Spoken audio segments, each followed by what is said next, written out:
This week, the entire staff of the American Policy Roundtable had a chance to watch together the 60th inauguration of a President of the United States of America. Right after watching, the radio panel gathered in studio to talk about what we saw and what might be to come. I'm Alan C. Duncan, joined by Dave Zanotti, Rob Walgate, Jeff Sanders, and Melanie Elsey. Here's Dave.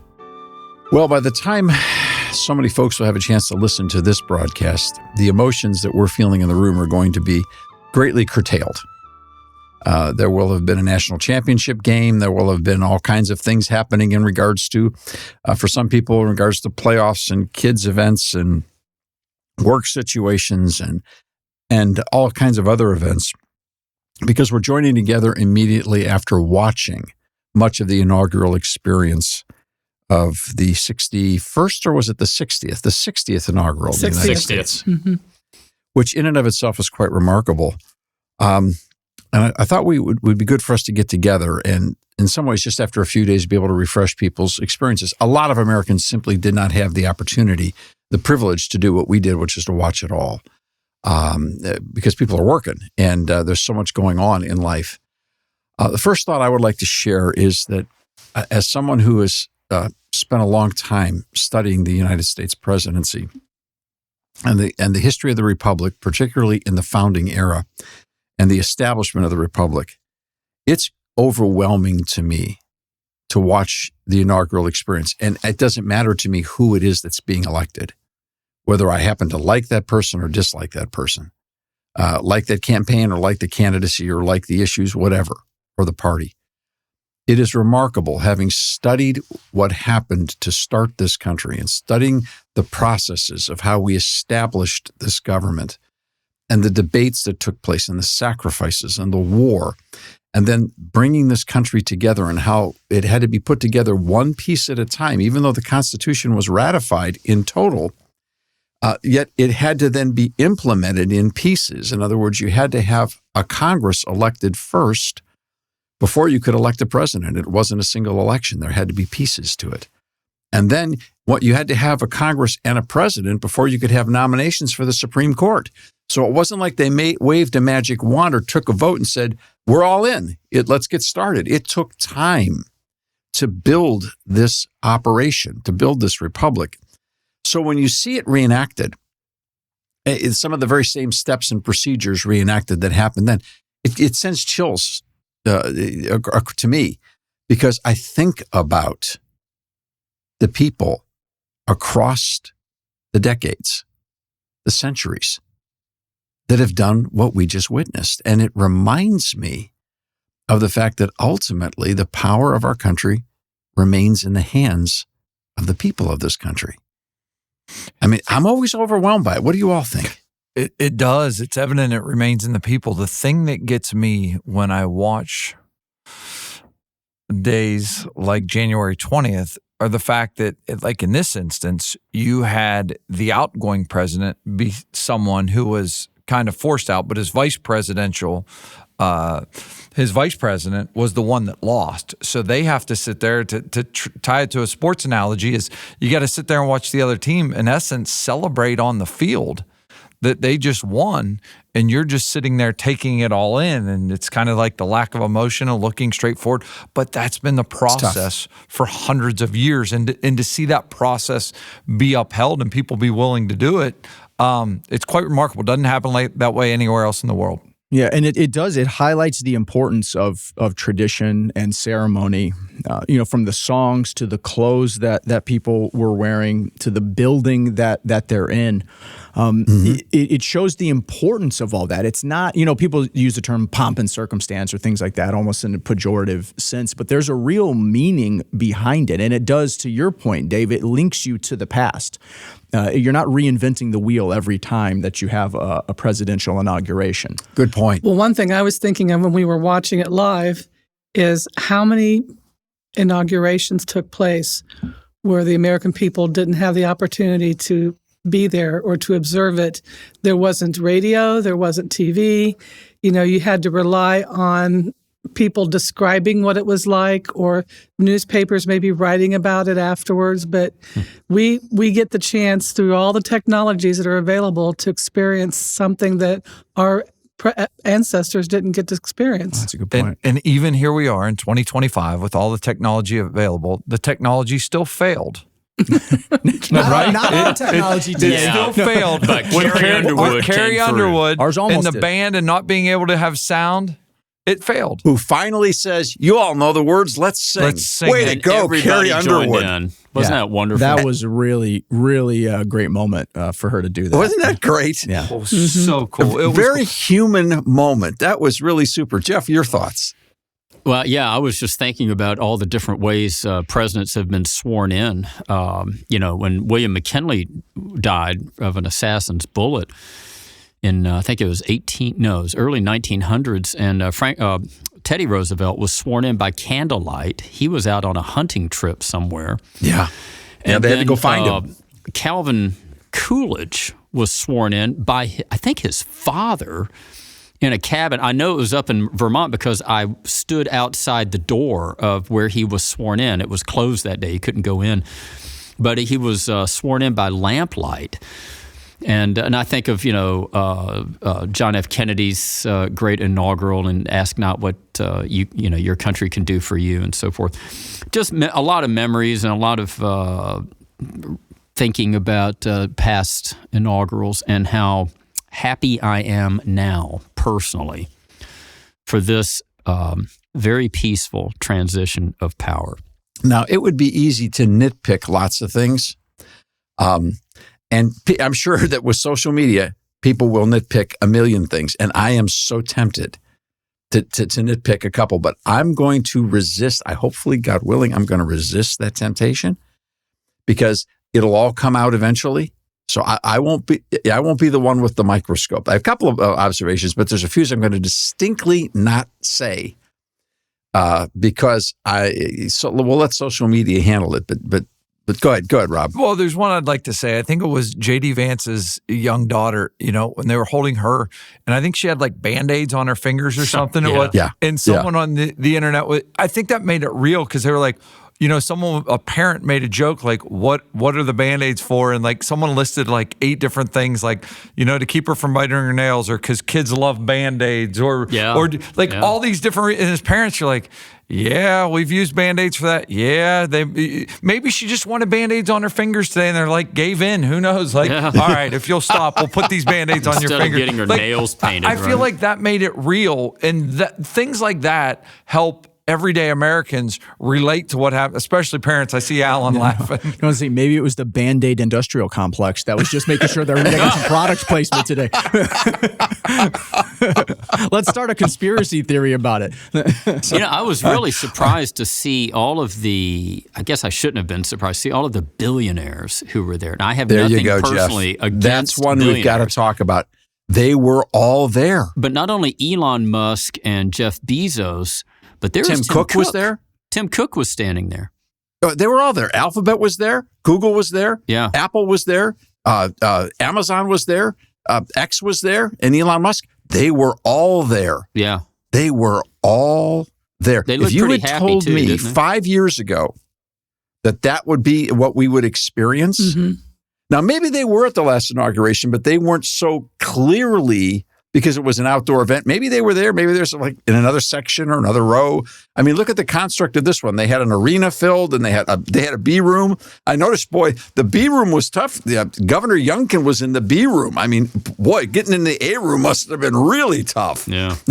As far as that goes. I was thinking the same thing. I was like, forgive me, man. Governor Youngkin, if I was wrong and I got the camera angle wrong, but I mean, it had to be tough. But yeah, I think that's not a little peculiarity. That's a very significant peculiarity because in essence, all the tech oligarchs were sitting in the same row.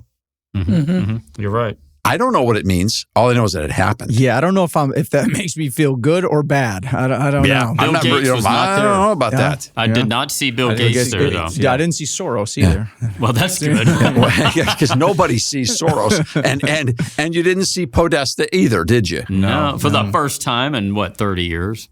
Yeah. Well, that's that. Yeah. Maybe he was back taking care of the pardons. Well, yeah. Can we talk about that? Yeah, I think that's something we're going to have to get to. Yeah. Because look, I mean, let's just for the record now, this is what happened. The pardons were announced while President Biden was sitting on the platform.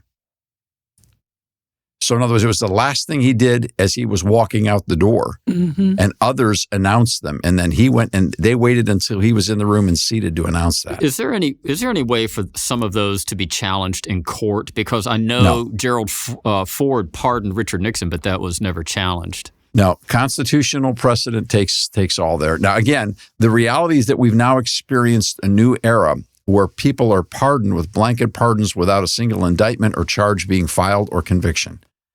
That's strange. When you look at a CNN article from December of 2020, President Biden came into office speaking of the concern that Donald Trump was about to do those same exact things for his family and friends.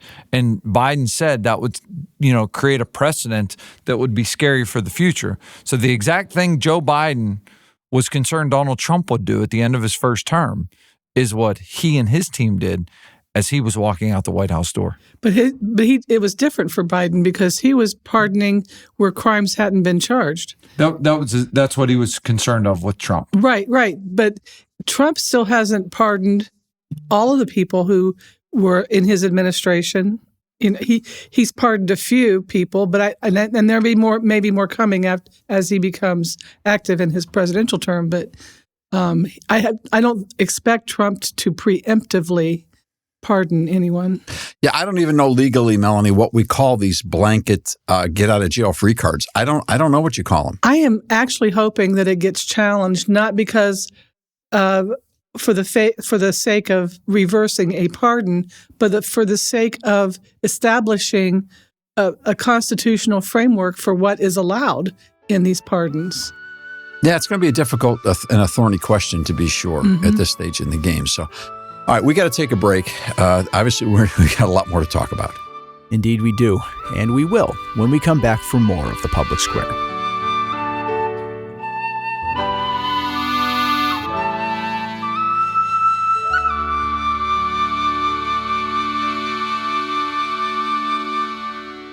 We will be right back for more on The Public Square.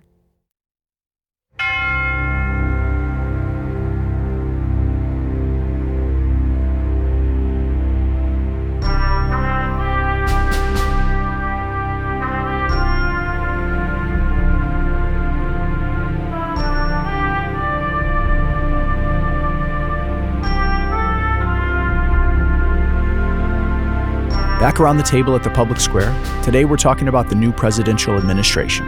Here's Dave. So is this a first term, a second term, or is it a second first term? Right? I mean, we have the right to be confused because it's only happened once before in our entire history where a former president was then unelected or did not return to office and then was elected at a later time for a second term. This only happened twice, and this is the second time. So none of us were alive the first time around to witness it. So I guess we're going to find out. Is this a first term, a first second term, a second first term, or a second chance? I think it's a straight up second term, even though it was interrupted. And when Grover Cleveland skipped a term, I remember looking at that a long time ago and thinking really what he did in the election that he lost was he misjudged the Electoral College votes that were in the southern states. But in his second inauguration, his term began March 4th of 1893. So that was 2 days before my grandmother was born. So that puts it, for me, in a generational perspective in terms of timing. I can picture it because I know her. Well, we're certain that legally, constitutionally, we know this is a second term and that there is no third term. Correct. That's something that's been taken care of by the constitutional change from years ago. Rob, I'm sorry. I read an article or a tidbit on the internet, so it has to be true, right? But Grover Cleveland's wife said to Harrison's wife, keep everything the same. for my return trip. And Harrison's wife said, President Harrison at the time, his wife said, when will you be returning? She said 4 years from today. And so I think like the gauntlet was thrown down back then. I thought, wow, if they would have had social media in the day, if she's willing That's a to say good that. line. Yeah. She called her shot. She did call her shot. It came out and we do have precedent then of him being the 22nd and the 24th president, because I know that's a lot of people have talked about that now, 45, 47. Why doesn't he just keep 45 stuff? A lot of people said, well, he wants to sell more merch, so he's going to be 47. No, there actually is precedent for being that way. And just for a point of clarification, when the 22nd Amendment was approved, which was in 1951, it basically said you can't serve more than 2 terms. It also said you can't serve more than 1 term if you are filling in for your predecessor more than 2 years into the previous person's term. Mm-hmm. So, if someone were elected and died immediately and the vice president was sworn in, then that's considered a full term, even though it was a partial. Right. So, and that, of course, all is based upon 2 things. One is the tradition of George Washington, which was solid until we reached the point of Franklin Delano Roosevelt, who was elected 4 times, did not serve the 4th term, passed away. And at that point in time, people said, we don't ever want to go through that again. Mm-hmm. That's not a good idea. And so the nobility of Washington's tradition disappeared. And so Congress made a change and the people ratified that change in our Constitution. So I've got an opinion about second terms, and that's that they're pretty awful for the most part. And I would say when I mean second terms, I mean second consecutive terms. They don't work very well. The biggest reason for that is because after 1 term, everybody realizes that left their lives, their homes, their families, their fortunes to come and serve in Washington, D.C., they've only got 48 more months, and this is not going to be a lot of fun. And so a lot of people jettison the administration and start looking for work either immediately or within the first 2 years, which really does tend to really drain the power and the competency of second terms. It doesn't matter what political party that people are a part of. So on that note, I think if you have a consecutive second term and you're considered a lame duck, the president himself behaves differently. When you have a non-consecutive second term like we have now, and it feels like a first term, I don't think President Trump is going to act like he's a lame duck. I think he's going to have an agenda to keep promises as if it's his first term. That's a good point. Yeah, there feels like there's different energy surrounding it than a normal second term. It does just at least again, because none of us have historically seen this in our lifetimes. This is going to be an interesting experiment for us all. There is nothing normal about Donald Trump. There is nothing predictable about Donald Trump except that he's unpredictable. I want to be careful because there's 2 things that could happen. Well, more than that, but there are 2 things I hope won't happen as a result of this broadcast. Number one, that people will think that we're not euphoric enough, because a lot of people that do listen to the public square we know are very excited about this election. And I don't get euphoric about presidential elections. Sometimes I get greatly relieved because I think we may have avoided something really horrible from happening. I think that personally was the case in 2016. I was very nervous about a Hillary Clinton administration. Having experienced what we did with her in the realm of healthcare in 1994 on a pure policy basis, to me it was a terrifying idea. But we're looking at this from a policy perspective. And so I'm going to be restrained, not because we're trying to play a game with people, but because we know how dramatically overrated the presidency is. Now, if anybody could fill up Superman's cape in regards to the presidency, Donald Trump's probably got a shot at getting close, but it still doesn't matter because it will come back to the Constitution. Mm-hmm. So we know that. Mm-hmm. We know that. And as it comes back to the Constitution, it's going to come back to the Congress. And when it comes back to the Congress, Superman has a way of coming back to Earth in a hurry, no matter who he or she may be trying to play in regards to that cape. Superman's got kryptonite, and that's Congress. Congress is kryptonite. Yeah, Congress has in that regard, and so there's going to be a balancing out of the power very, very quickly. The other thing is something that I'm concerned about personally, because we've seen it before. We've seen it when there's a sense of great euphoria about a presidency that Americans, particularly conservative Americans, hardworking, decent people who did their duty, who went out and voted, who worked their tails off across the board of candidacies and campaigns, whether it was for school board or for the White House, who feel like, okay, we did the right thing. They get it. We get it. Now let's go on and live our lives. Well, that's a luxury we cannot afford. And it puts us in a really difficult position because we are now people who are telling others what others don't want to hear. What they want to hear is eat, drink, and be merry. We did our job. Let's go on. Let's go celebrate America. Let's celebrate this thing. And in reality, you'd say, well, you know what? This is going to be a very long journey because America is so far off course. I can assure you that no single administration is going to get us back in the right lane. They may get us going in the right direction, but it's going to be tough to get in the right lane and certainly tough to get up to speed. Well, that's one of the things we were talking about around the table was a lot of the promises that were being made in Trump's inauguration speech were executive orders, things that he was going to do through executive order. And that doesn't, how long does that last? Until the next administration. I think the intention is to use the executive order for the immediate punch and then follow up with congressional action. I would tell people who are exhausted to take a breath, but stay vigilant because we can't afford to take our eyes off the ball. That's a hard sell. Oh, I know it's a hard sell, but it's a lesson that we have to continually teach and reteach ourselves because the price of freedom is eternal vigilance.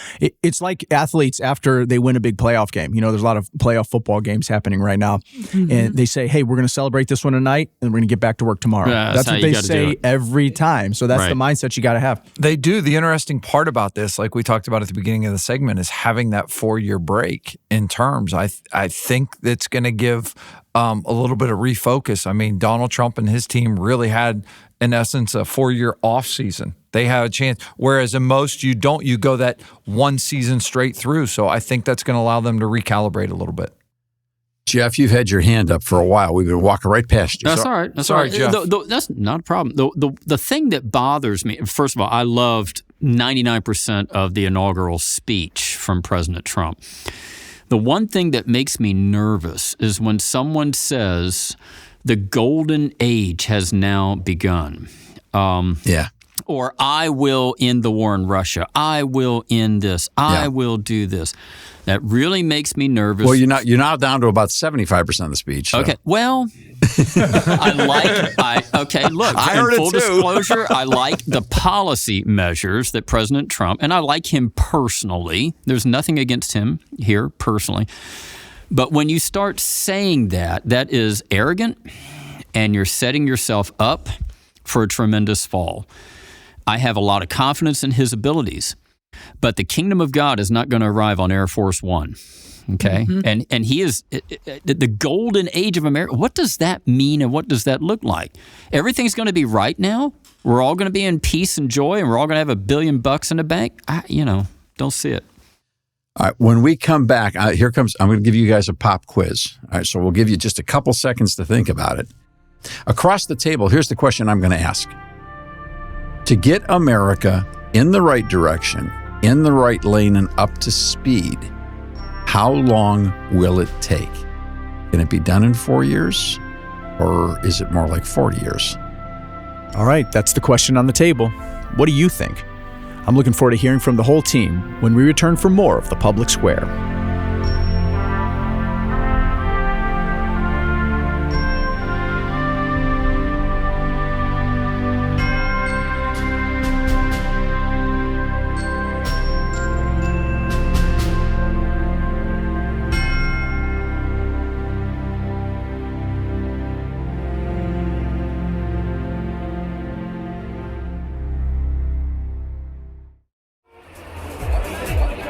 Spreading the light of liberty across the land. Now back to the public square.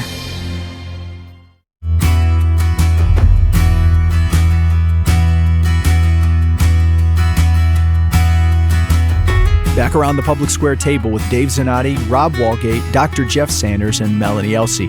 I'm producer Alan C. Duncan, and in a moment, we're all going to be answering a question that Dave posed to us when we left off. Dave? Okay, so we're in the public policy business, not just the public policy talking part of business. And we're in a mission. We've been at it for 45 years now. And so we've seen a lot. We've seen things change for good, and we've seen things change for bad. We've seen things we've been working on for 45 years that still haven't changed. So my question to this panel from the ground is this. Forget the lofty rhetoric of the speech that President Trump made, because all presidents tend to gloss over a bit or a lot. Let's just talk about what we know from the ground. Is this a 4-year task to get America back in the right direction, back in the right lane, and up to speed? Is it 4 years? Is it 40 years? How long is it? Rob, I'm going to start with you. We'll go across the table. I think the runway's 24 months. I think it's got to go quick. I think that's where you have to show that you're committed to getting the plane off the ground in the first 24 months. Because how long is the journey? There's going to be so many elections in 26 that matter, from gubernatorial to Senate to obviously all 435 members of the U.S. House. So I think it's a short process to show you're committed to it, but I think it is going to take generations to keep that plane in the air and headed in the right direction. I think he can get enough momentum to get a good chunk finished across the finish line in less than 24 months, because because of the energy changes in energy policies, the changes in the border policies, once we start exporting energy, once we are energy independent, and all those jobs come flooding back in the energy sector, that's a huge piece of it. But the one thing I think that could interrupt any path to success is going to be an event that would be terrorist related. And I'm not trying to be a doomsday person at all, but we have hundreds of thousands of people, millions that have come across the border. We don't know where they are. We don't know who they are. And so that could be the one piece that is a disruptor. If that doesn't happen, then I think it's totally possible with the majorities, even though they're slim in the House, to get accomplished so much. I think we're all going to be shocked at how much he and this Congress are going to accomplish in the first 6 months. But then you never rest after that. You never sit on your laurels and say, okay, we finally arrived. You never do that. Yeah, I think there's a difference in doing something meaningful that could be accomplished in your lifetime, but then sustaining it afterwards. That's going to take future generations. So I think it's almost like a boat trip. You there's constant small little adjustments that you have to make along the way, but you only get there over time. We interviewed Ron Maxwell, director of Gettysburg, the film, the classic film. And he said something that's always stuck with me. I think we interviewed him in 2007 or 2008. I think it's been a while. Yeah. But we've since replayed it. It's one of our classic programs that we play. But he said something to the effect of like important things or really big things are only built and measured in decades. So yeah, you're not going to see the full fruition of anything now. But I do think, to Melanie's point, you can see some real changes that affect people's lives. Because listen, they certainly could destroy some parts of America in a short amount of time. Yeah, wildfires took care of a lot of that, and that was a policy-based thing. So maybe you can prevent things with good policy. Maybe you can get inflation down. They certainly drove up the price of eggs. Maybe you can drive it back down. I think one of his first-term accomplishments that we weren't expecting that will have long-term positive effect is the creation of Space Force in the cybersecurity sector, because that's going to be so important in protecting what could happen in terms of a terrorist event would be on the side of cybersecurity. Well, I appreciate all of that. I've been saying that the next 2 years will determine the next 12. Right.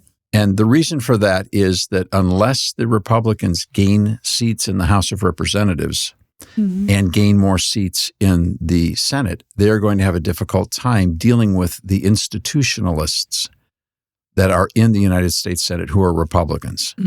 I heard Rand Paul speak about this a few days ago, and I thought it was a tremendous confession from inside the camp when he talked about the fact that there are institutionalists inside the Republican Party that are more concerned about the Senate maintaining control and power over American public policy and the budget than they are fixing problems. And if they are not satiated, if they're not satisfied, they will, in essence, this is me interpreting now, not necessarily Senator Paul, but they will, in essence, sabotage the work of any administration because they exist to protect their own power. And they truly take offense when someone attacks the institutions of agencies because they're government types. They truly believe that there's a coded morality in using government to reach social objectives. And that's a very dangerous mindset. And that infects Republicans as well as Democrats. And I've seen that just as much as I saw it in Teddy Kennedy, who I sat 4 seats from at the Supreme Court during the school choice case. I can tell you I saw it in Rob Portman from Ohio, the senator there, a Republican. So you see the same mindset. It's frightening. I've seen it in members of the House, members of the Senate. I don't know. We used to talk about Potomac fever, and if you were around the Potomac, you'd want to be president. No, it's worse than that. You want to play like you're president sitting inside the House and the Senate. And that's where this upcoming election in 2 years, where there'll be a lot of governor seats open, Senate seats open, as well as House, all the House seats will be up for re-election. This is the determining factor. So the next 2 years, in essence, are an extension of this election. If conservatives gain more seats, and you'll notice I'm not saying Republicans, because we don't interpret the world here between Republican and Democrat. We concern it between ideology and worldview. If those that are interested in a true constitutional agenda don't gain more seats and fall backwards, then there's a very good chance that will begin a spiral to create an election that could very well turn out everything that's being done right now through executive orders and early congressional action and turn the momentum swing going exactly back in the opposite direction. So I say the next 2 years determines the next 12. And I would take one more reason for that, and that's the attention span of we the people. We forget a lot in 2 years. Now, Donald Trump's kind of hard to forget, but at the same time, now how long will it take us to grow familiar? And familiarity, and contempt are pretty close. Mm-hmm. Yeah. So I think that these are the real questions. Now, said one other way, if I might. To change the direction of the politics of the American culture takes about 12 years. If you get into the saddle and move things in a direction for 4 years, then 8 years, then more, you will see that the culture, just as kids are coming up through school, graduating from college, transitioning from one stage of life to the next, they grow accustomed to the mindset and to the appropriations that are made in policy. And so that becomes sort of the new normal. Well, that's interesting that you say that because we're talking about this being his second term, but it's non-consecutive. You could argue that we're 8 years into a 12-year cycle with a weird hiccup in between. That's very possible. He started this MAGA movement, in 15 and 16, and then just you saw it go from popular in some circles and despised in others to then it kind of crashed and burned, and then he's out, and then you go through Biden and you get it was like an exposure of kind of the backdoor seedy underbelly of who's really running things around here. It's not that guy. Who's this candidate? Nobody even voted for her. And then Trump rides the wave in on that, and it just feels completely different. So I don't know. We talk about place yourself. I don't know where we are in a 12-year cycle. We might be 8 years in. It's a great point. That's a great point. I know we're placing ourselves on the clock means we got to get out of here for a break. And when we come back, I want to bring up this question for everybody. Is this just about Republicanism? Because if someone's listening to this broadcast as the first time they've heard the public square, they go, oh, wait a minute. Is that a Republican radio show? Let me tell you, it's not. We want to talk more about that in just a minute. All right, let's do it. We'll be back for more of the Public Square in just a bit. Please stay with us.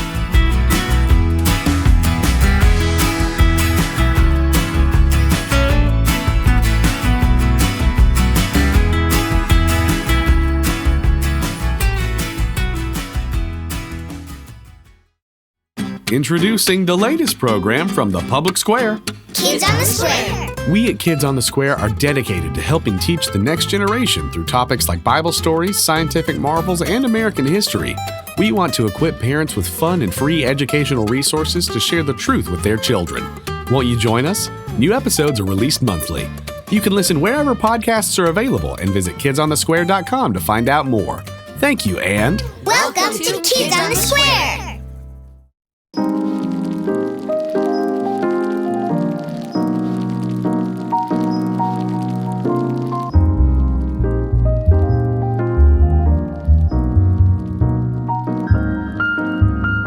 Okay, you all are just a bunch of Republicans. This is just a veiled defense of Donald Trump and MAGA. You've all got, I know, I can't see you, but you're wearing red hats, right? If you only true or saw false? my voting record. Yeah. Yes. All right. Dunk, you strike me as, first time I ever met you with those dreadlocks that you had, I was sure you were a MAGA wearing Republican yet to come. Exactly. It would be interesting to see how many people with dreadlocks did vote for him this time around. I bet you it's more than in 16. But and I think one of the reasons for that is the fact of everything that happened. Alan, you talked about kind of like a shadow administration and who's really in charge. I think when people around the country saw them go after Donald Trump and they saw criminal cases come and they're like, wait a minute, they're going after him the way that we've seen them go after others. Mm-hmm. This ain't cool. So I think that got him a little bit more credibility and popularity with non-traditional Republican crowds. I think you wanted to say street cred. He got some street cred. A little street cred, based on people that were selling. When you went into some areas, they're selling his T-shirt with the mugshot on it. I know he was selling it on his site, I believe. Yeah. But as well as the guys, you know how when you go to a ball game and there's all the people at the table set up selling the gear that's kind of not the official gear, but it's $20 cheaper than the official gear. That's what they were doing with Trump stuff. We're in South Carolina driving down the road and they're selling the fight shirt. And there's people stopped over from every race. Have you seen his official presidential picture? Yeah. It looks like a recreation of the mugshot. Go to whitehouse.gov and there it is. All right, here's my question, Melanie. I hope you don't mind because we'll have to edit if you do, but can not only do we have one person at the table who's still willing to admit honestly, out loud that she voted for Jimmy Carter, though I will tell you that I was invited to Carter's to his inauguration, though I did not vote for him. I was invited to his inauguration. But there was more. You revealed more a week ago with the microphones being off about you and Jimmy Carter, right? The late Jimmy Carter. Oh, you mean, are you talking about the Panama Canal Treaty? Oh, yeah, that part. Well, we in our high school, they had a program called Congress in the Classroom. It was a required semester in your senior year. We had to role play Congress. So we actually had, and this was before the internet. This was back in the 70s. So you had people which sounds like this was back in the Stone Age. We had a mock House and a mock Senate, and my assigned role was to be the presidential liaison for Jimmy Carter on the Panama Canal Treaty. So I had, with my colleagues or the colleagues in the House and Senate, I had to convince them to approve that treaty. So it was fascinating. I need to see those notes. I'm sure you still have those notes. Did you succeed, Madam Secretary? Yes, I did. We did get it passed. Yes. Yep. Well, the Panama Canal got some run time on this inauguration. As did the Gulf of Mexico. The Gulf of what? Yeah. The Gulf of what? What's he going to America. rename Greenland? I wonder. I guess you can call it, depending on your geography, you can call it whatever you want, right? What, is there a law that says you can't call it the Gulf of America or you must call it the Gulf of Mexico? I don't know. We'll find out. The point is, this is not an organization that exists to promote political parties. In fact, after 45 years, I think we have a consensus across our trustees and our staff that the rise of political parties in the United States experience has done more damage than good. Now, Dr. Allen would say that's true, but humans are going to organize. Therefore, parties are most likely going to be a necessity. Washington understood that, even though he didn't like them, and Adams despised them. But there's something that we're going to have to figure out how to get around anyhow, because people are going to keep doing them. But fundamentally, we recognize that biblically, anything that exists to sow discord is not pleasing to God, right? Not the God of the Bible. And it's dangerous as well. And George Washington considered political partisanship and political parties a dangerous fire. While they may be necessary, they must be very, very carefully regulated. And what we saw at this inauguration was not carefully regulated. Before Donald Trump even opened his mouth, it was crystal clear that the people sitting on the other side were not about to get up off their chair, to clap, to move. It was very clear. The iciness was crystal clear. Mm-hmm. What did you all make of his tie? I noticed the first thing when he came walking down that it was maroon, so kind of a purple. It was purple, wasn't it? Well, it was like a bluish background with little tiny red specks, and I think it made it look purple, but I think he was trying to symbolically say blue and red, we can get along. Yeah, that's the way I interpreted it, and especially then when he says his goal was to be remembered as a peacemaker and a unifier. You know, he's got a lot of work to do on that front, but I think behind closed doors, he'll do a lot of that. I really do. I think so. I think that he didn't help himself with that speech. Well, I think the speech was just an honest portrayal of where he's going so that it wasn't any kind of mixed message platitudes. He was just trying to lay out honestly what they intend to do. But I think as individuals, we have to take a hard look at the lens that we're using to see others in our world. You know, our friends, our family. We can't look at each other through partisan parties. We have to be able to talk to each other on the policy level, on the strengths and weaknesses of any given policy. We have to be able to communicate. And legislators at the state level and the federal level need to do the same. Dave, how many times have we voted for somebody for president thinking, oh, all right, they're going to do this. And then starting with the inaugural, we find out, oh, I've been lied to once again. And so I think what Trump was doing in his speech was sending out a very clear message to people like myself saying, I heard you, and we are going to do this, whether other people like it or not. But he also he's earned the right to the platform. And he's earned the right to the platform to say whatever he wants. And while we can't read his mind, I'd be guessing, Jeff, you're pretty darn close on that one. But Donald Trump in and of himself, and by the way, I'm sorry, this is silly. I caught the tie right out of it. I'm with obviously we all saw the same thing. It was like, whoop, different tie. Well, of course, that would make sense since for 8 years we've been seeing him with the same red tie almost all the time. Now he did yellow. Here's how bad it is with the tie. He did yellow for Rogan. You're shaking your head down, and he's done blue on rare occasions, particularly if Bibi Netanyahu's in town. Yeah. But by and large, it's been the red tie, right? Yeah. Mm-hmm. So this was different. I was expecting Jill Biden to wear red, though. I really was. Well, again, I'm going to stay off of that stuff because I have a few other things we'll let the internet take care of. But here's the thing about Donald Trump that I think is important. I think for political analysis, to consider him a Republican is a mistake. Mm-hmm. Mm-hmm. Donald Trump is one of the few people in the United States of America who have run for president and been elected who is a genuine free agent. Mm-hmm. What I mean by that is they used the party to get elected, but they did not bow to the party bosses. They, in essence, changed the party. Karl Rove and Dick Cheney despise him. The Bushes hate him. I mean, there's a whole elite force in the Republican Party that the institutionalists do not like Trump. And we've talked about it often. We can go all the way back to, I believe it was August of 2015, the first Republican debate that they held for the 2016 election that happened in Cleveland, Ohio, when they were asking the candidates questions. It was clear from the beginning there was a lot of people on that stage that were Republican, and there was one that wasn't.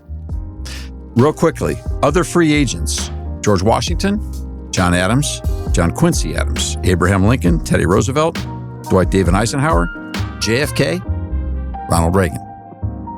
That's quite a list. Now, some stations may need to leave us now. And if that's you, finish listening at thepublicsquare.com. And for everyone else, we'll see you after the break.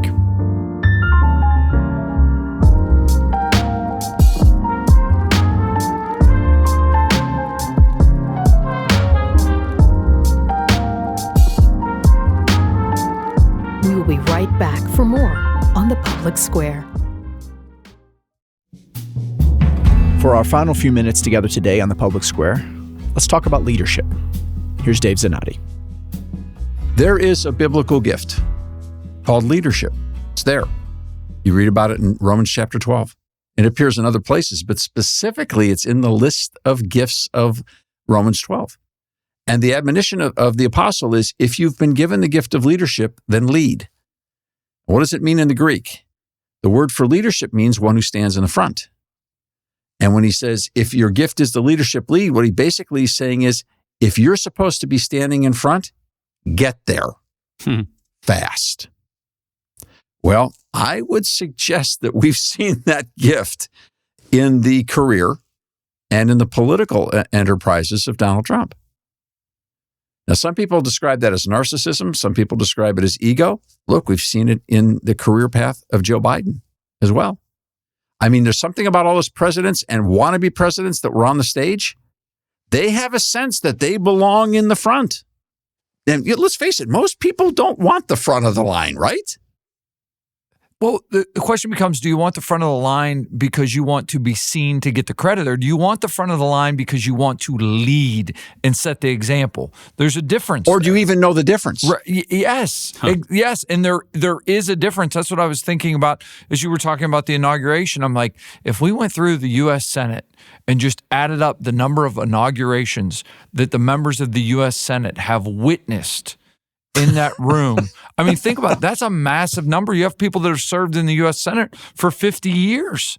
They've seen 12, 13 inaugurations. I mean, you start doing the math, that's kind of crazy. So the question becomes, are you a leader, or do you want to be at the front of the line so everybody knows your name and knows your face?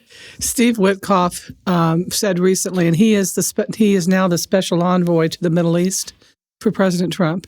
Recently, he described leadership as not following trends, but instead charting the course.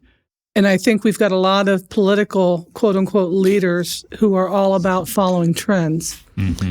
And we have to begin looking at leadership, as he described, as being able to chart the course. Max Dupree, in his book on leadership is an art. And I would say, actually, the book should be titled Leadership is the Loneliest Art. But he right from the beginning, says the first responsibility of leadership is to define reality. Mm-hmm. Right on. And there are some people who have been given both the vision and the energy to do that. The question is, if you're not one of the people that's supposed to be in the front of the line, you're supposed to be 2, 3, 4, 8 deep. What's your biblical responsibility? What's all of our biblical responsibilities? And that's when you read Paul's admonition to pray for those in authority over you. Pray for those in the front of the line. That's why there was one line in Trump's inaugural speech that jumped out to me along these lines, because I thought he said a lot of good things in there as well. But this one kind of hit me sideways. He said, "I will win for you," speaking to the American people. And on one hand, that's good. But on the other hand, I don't necessarily want my leader to win for me. You want a leader to empower you to win, particularly in a representative republic. Mm-hmm. Like, we need to take the person. Help us see what we can't see. Yeah. Help us get to the right spot so we can fight together. Right. Isn't that what the best leaders do, whether in athletics or whatever? They put everybody in positions that they can succeed. The leader doesn't just do everything. Like, think about a parent. If you just do everything for your kids, that's not leading them. Right. You want to teach them how to do it and guide them along. I actually think that's a lesson he learned in his first term, because in his first term, he admits publicly that he was leaning on the recommendations of others as to who he appointed to what positions, and structuring his cabinet and all of the underlings. And this time around, he's coming in with a little more independence of thought as to who those appointments are. Now, there's one thing I'd like to land this plane on a close that is troubling to me from a policy perspective and a question of worldview. I could not escape the stark difference, and I don't know if anyone's going to report on this, between Senator Klobuchar's remarks about our country and President Trump's remarks. You'll notice that Senator Klobuchar refused to use the word republic and only spoke consistently and annoyingly about our democracy. But Donald Trump did not fall into that same word salad. Mm-hmm. He talked specifically on multiple occasions about our republic. Mm-hmm. Now, that is not coincidental. I think he did mention democracy once. I heard that, but it was overwhelmingly republic. And the point is that Klobuchar obviously is the first speaking person speaking in opposition to Donald Trump, because our inaugural ceremonies have the tradition of giving someone from, quote, the other side an opportunity to gracefully, address the crowd. Well, let me tell you why I think that's significant, and it may be more significant than everything else we heard, because it's the first shot fired in regards to the real battle over the Declaration of Independence, which is coming in 2026. It is crystal clear that the progressive left is going to want us to celebrate the Declaration in their terminology, which is all about democracy, a word that never appears in that document and that the signers, by and large, despised, particularly in the way that it's used today. So they are quick about wanting to continue to storm our brains with lots and lots of washing, and that we lose the concept of our republic. Now, does Donald Trump get it or not? Was it the speechwriters who got it? The president may not get it. I don't know. But there was a very large difference, and I think it bodes for where the actual battle over ideas is going in the next 2 years. Well, I also think in this instant gratification society, sometimes we judge leadership on what we get in the short term, when a leader can effectively set us up for what we need to happen in the long term, can put us on that path to success. I think everyone would agree that George Washington was a leader, but everything that was done or that he set the standard of didn't happen in that 4 years or 8 years or even 10 years. He put us on that path and set the precedent for what should happen for years to come. I tell my kids often that I coach in basketball, I hate to lose. I really don't like it. But our true wins and losses are going to be judged 10, 15 years from now as how we are as husbands and fathers and employees and employers and how we live our life. That's where we're judged the wins or losses. What we do today will set us up for that. And I think that same responsibility falls on our elected officials. Well, I think this is the concern that we have going forward, is that if people continue to believe that America is a democracy, they'll believe that public opinion polls are really how we should make all of our decisions. That is a very dangerous enterprise. The Declaration of Independence says that we are defined by self-evident truths, and truths don't change like a poll. That's just one of the problems. But there is a group in America that's more interested in polls than they are in truth, and they aren't all progressives. They aren't all Democrats. There's a whole bunch of folks that are independents and Republicans in that mix as well. That's why one of the things that we feel compelled to do over the next 18 months is, regardless of what's happening out of the White House, what's happening over at the National Archives is extremely important. And that's the coming 250th celebration of the Declaration of Independence. We'll be talking about that a lot here on the Public Square as the months unfold. All right, closing thoughts. We got to get out of here in about a minute. Somebody didn't get something they wanted to say. Jeff, I think we walked past you 3 more times. I'm just going to say for the record, I am very happy and cautiously optimistic. I will say cautious because anything can happen, but I am very happy today. I'm motivated to pray. Amen. We think about praying for our families. We think about praying when family and friends have needs. But we have a very strong responsibility to pray for our leaders and for the people that are being appointed to these cabinet positions and their undersecretaries and their staff. And there were a lot of prayers that took place in the room on Inauguration Day as well. And did anybody catch the piano hymns? Yes, hymns, we did. Yeah, Jeff was singing them. Yeah, they played hymns before it all began. I've never heard that before. I was watching the expression on people's faces when in response to those hymns. Did you know what the last one that they played? Not the full number, but the last in the hymn rendition. The last one they played was Great Is Thy Faithfulness. Well, that's all the time we have for today. For Dave Zanotti, Rob Walgate, Jeff Sanders, and Melanie Elsey, I'm Alan C. Duncan. Thank you for listening, and we'll see you next time on the Public Square.